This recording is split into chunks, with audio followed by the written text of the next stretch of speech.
Hello everyone, this is another video on request. I thank Kushi for this very important question from To Build a Fire. How did the man in To Build a Fire build the three fires? Why did he build them? And how did they fail at the end of the story? Or significance of the fire, significance of the title, fire as a symbol. I have discussed all these answers in this single session.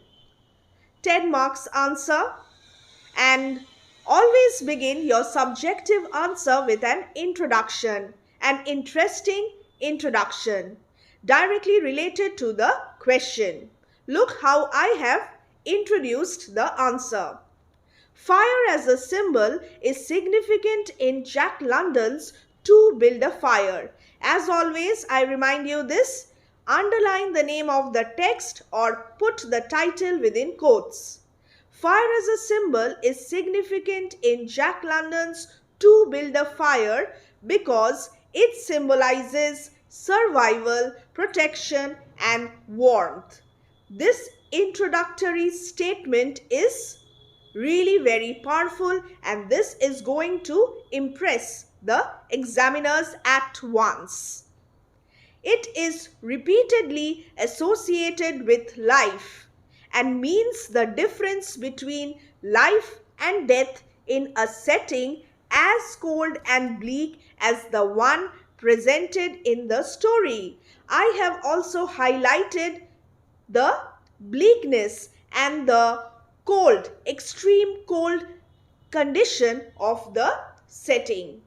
So this also substantiates the point that fire is very important in the narrative of To Build a Fire. The title of the story suggests the important role of fire in the plot. Notice how I have incorporated almost all the main points asked in the question. Adapt and adjust your style according to the specific question. If you get a question on the appropriateness of title, use this as your introduction. If it's a question about the symbolism, you may use this as your introduction. And if you are asked about the three fires, again, this introduction will be helpful. So this is a multi-purpose introduction. Next. Change the paragraphs. Always change paragraphs and write your subjective answers. Don't just write in a single paragraph. The goal of the protagonist is to build a fire, a process or a task which needs competence, resourcefulness, and shows his scientific knowledge. The title, Building a Fire, is a process, and this needs competence and skill and also scientific knowledge. As the protagonist fails in building a fire later in the story, the man attempts desperate measures to achieve this goal, like lighting all the matches or attempting to kill the dog.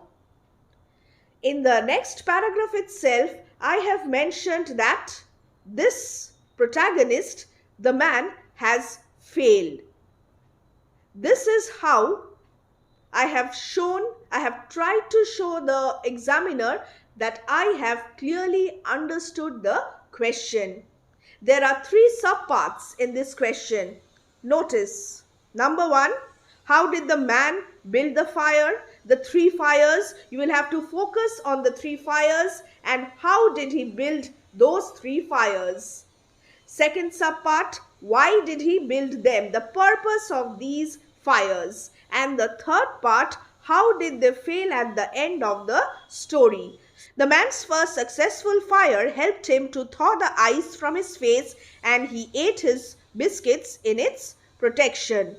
What is the purpose of building this fire? Add another point here.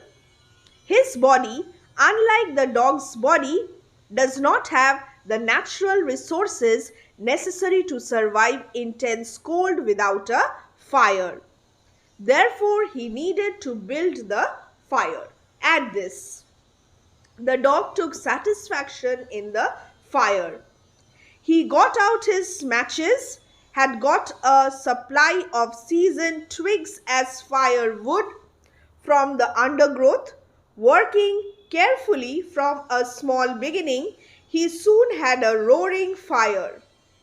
When the man decided to leave, the dog yearned back toward the fire. So the first fire was not a failure.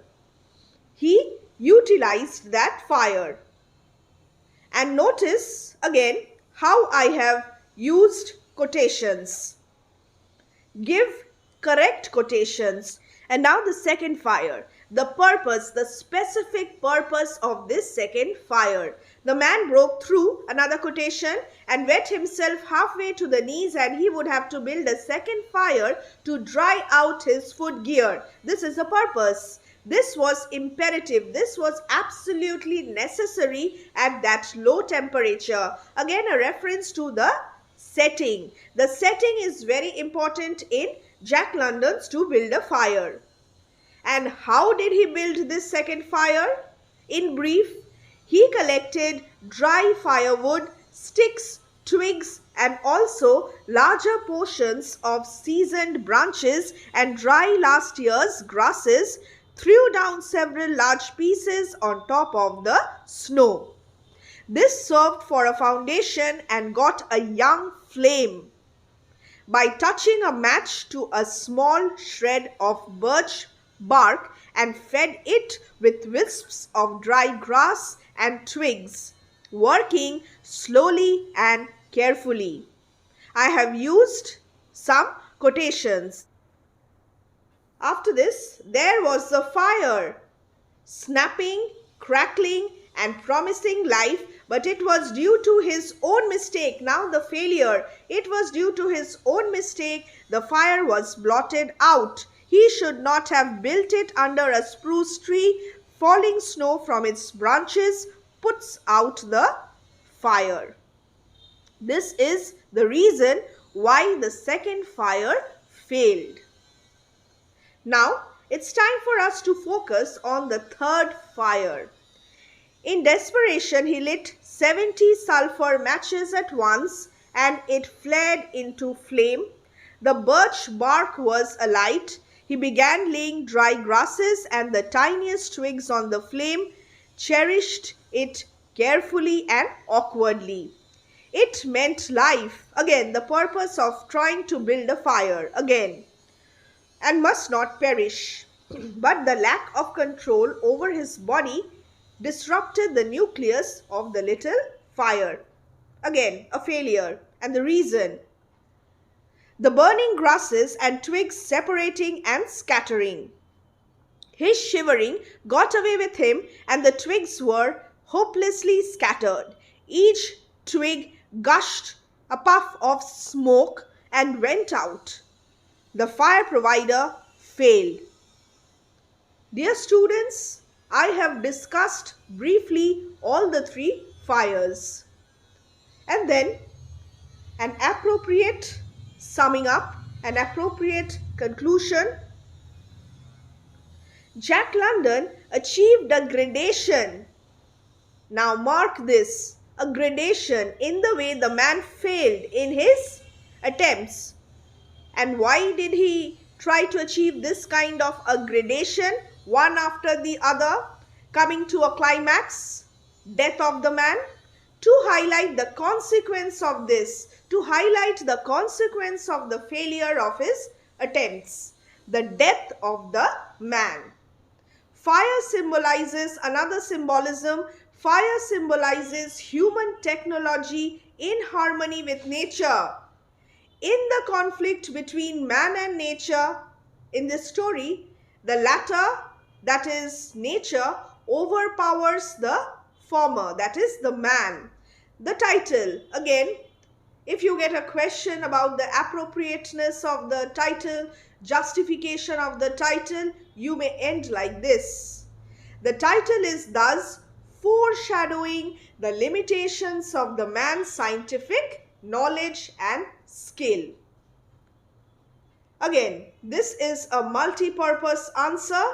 You may use this as a reference material to answer any question on fire from the story To Build a Fire.